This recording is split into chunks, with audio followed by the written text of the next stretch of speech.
Hey there, how you doing? This is Brad Stinson. I'm here with Deanne. How you doing? Good, how are you? Not too bad. What is it that you do? I am an attorney. I represent veterans and VA disability benefits. Oh, that's awesome. Yeah. That is awesome. That is a great topic to talk about because, like, as a veteran myself, I know how tricky it is to navigate these waters and the importance of having somebody to grab you and pull you through this. So why don't you just kind of lay down, what does the intent to file look like? File your disability claim. Oh, sure. That's really your starting point. So if you know that you have some kind of a disability, any kind of physical or even psychological issue that you're dealing with that you know is related to service, you're letting the VA know, hey, I'm going to file a claim for this. And it's a form 20-0966.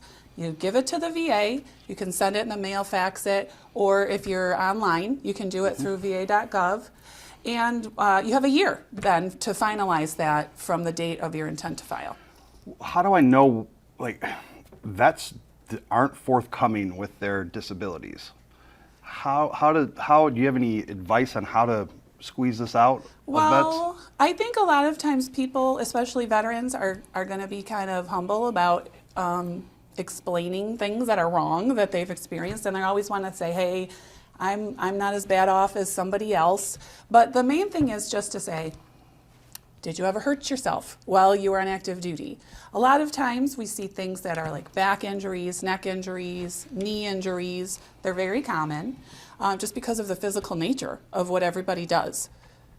Yeah, so let's talk about the process, right? Because every veteran has heard the horror story. The VA is going to take so long for this and so long for that. And if you have existing disabilities and you file more, they can open up the rest, right?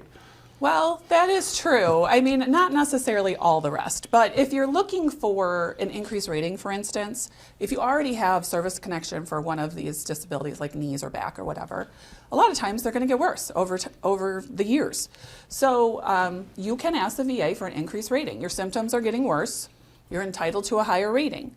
Whenever you do that, they can look at your whole file. And so it's not something that you should be afraid about doing, though, because if you've legitimately gotten worse, you've got the medical records to submit with it, and you're entitled to that higher rating, it's okay to pursue it. That's actually good information. Like, so as a veteran, what should I be doing to prepare for a VA disability claim? Okay, well, first of all, there's 3 elements to any VA disability claim: an existing condition, something that happened on active duty, and then a connection between those first 2. So if you have even symptoms are sufficient. If you don't necessarily know yourself what the thing is called that you have, it's okay to file a claim that says knee problem. You don't know what the specific diagnosis is, but you know you have a knee problem. Mm-hmm. You've got that. You know something happened in service. Let's say you were on a march and you carrying your heavy pack and stepped in a hole, or something happens like that. You hurt your knee. You go to medical. There's a note in your file, hopefully, that says you hurt your knee. If there's no note in your file, you can write your own statement about it. You can get friends that you served with to write a statement about it. So that is a real thing. Absolutely. You write your own lay statement. The VA has to give weight to that.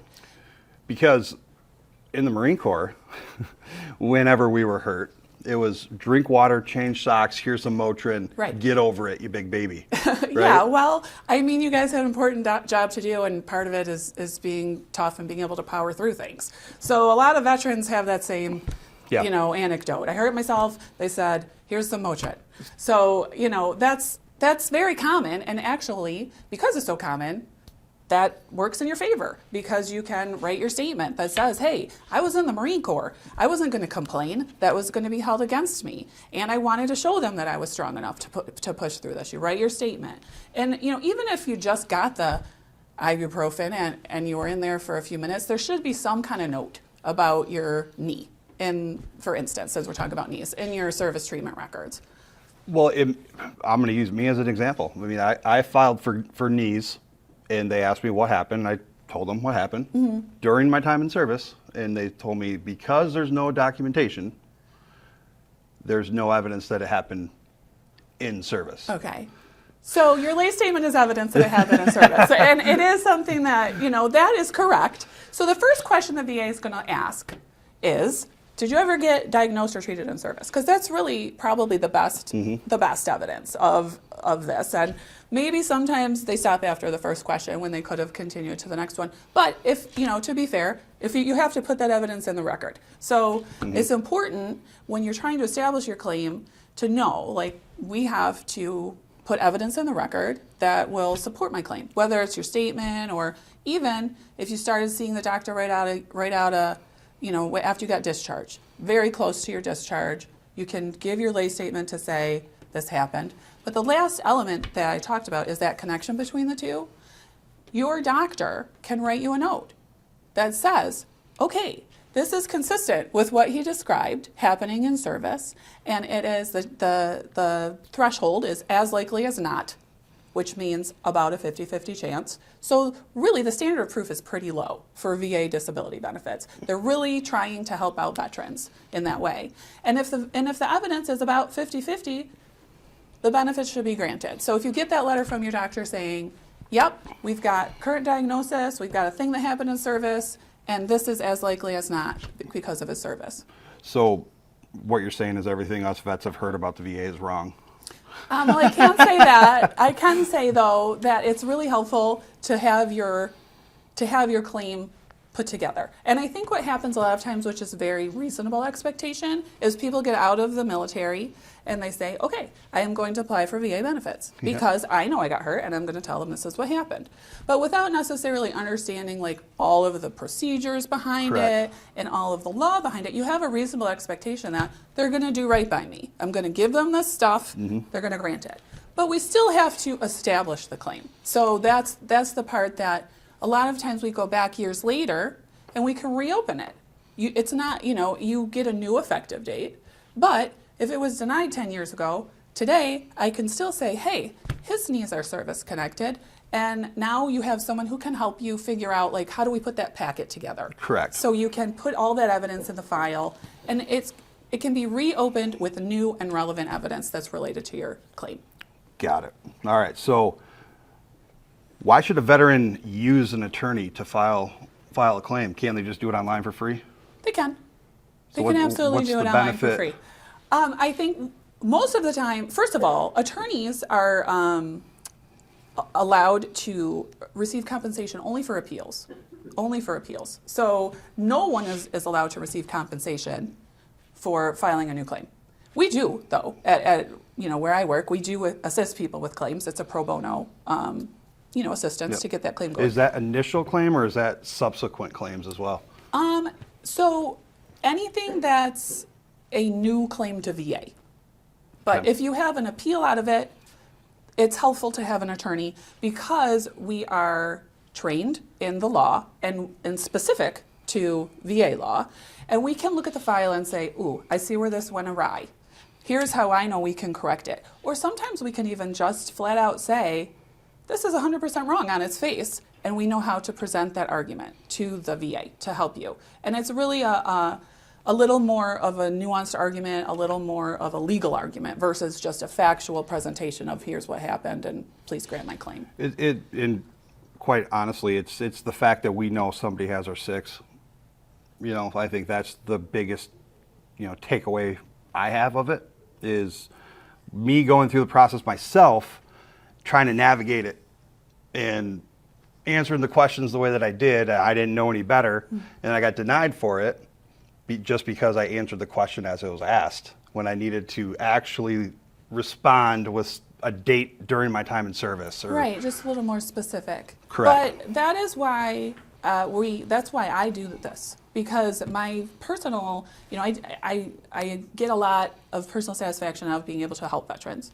And what I like to tell people is, you're already dealing with enough. You've got maybe you have a mental health thing going on. Maybe the stress of the disability is too much. It's hard to manage. Just let me take that on. I'll take that part on. We'll get those benefits for you. So what happens is then, there is a compensation involved. It's a 20% a compensation, which is just a back benefits that you receive.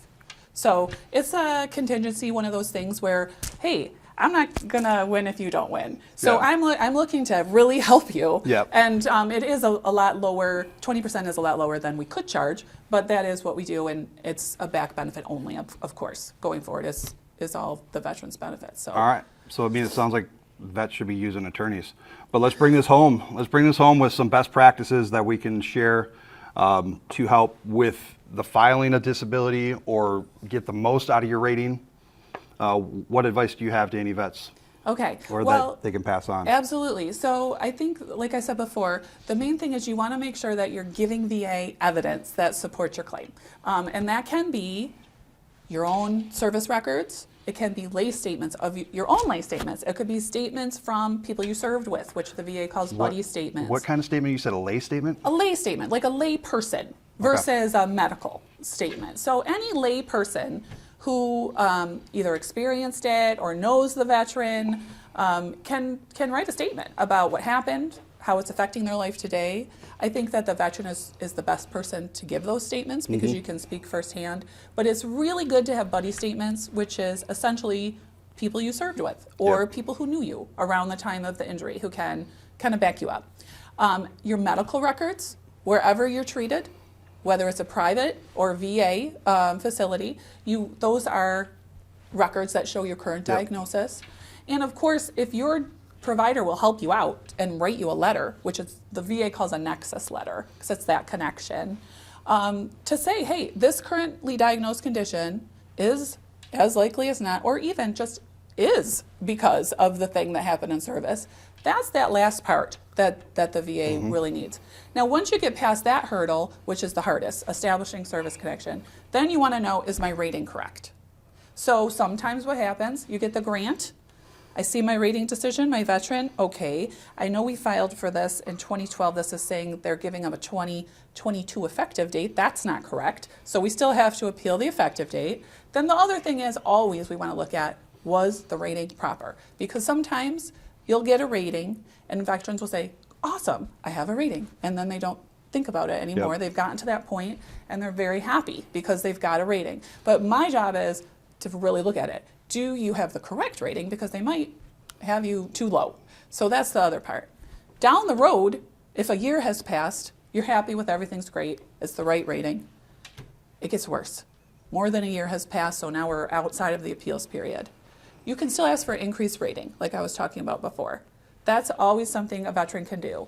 And that is established like a new claim. You tell them, I'm asking for an increased rating for my knee, and you give them a lay statement about how the symptoms have gotten worse, your medical records showing that the situation is worse. And the good thing is, if you are treated at VA, all you have to do is tell them which VA facility you get treated at, and they have to go and get those records for you. Those are all really good tips.